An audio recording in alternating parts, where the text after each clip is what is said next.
К другим темам. Накануне в культурном центре «Сергеляхские огни» прошел сольный концерт участницы музыкального шоу «Голос дети» Арины Даниловой.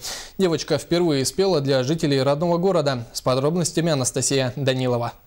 Девочка с бумажным стаканчиком. Именно так прозвали Арину Данилову ведущие и жюри Первого канала «Голос дети». Однако шутки оказались напрасными. Якутянка достойно представила нашу республику и почти дошла до финала. Сегодня она выступает в культурном центре Северо-Восточного федерального университета.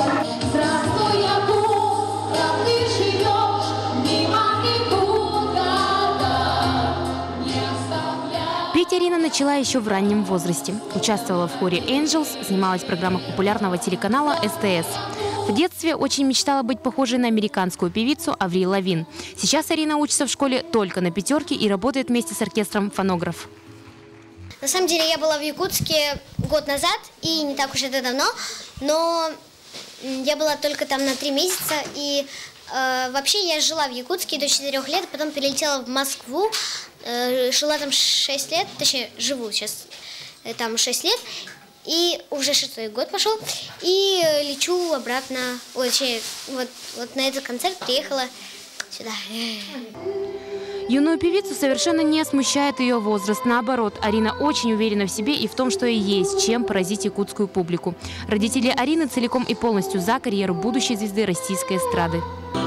Когда и почему мы уехали 8.08.2008, то есть такое, я считаю, судьбоносная такая цифра, уехали, конечно же, ради наших детей, ради Даши, ради Арины, ради их будущего, потому что... Думаете, вот по тому поводу, что многие говорят, что ее слишком рано отправили на проект. Как считаете, ваше мнение?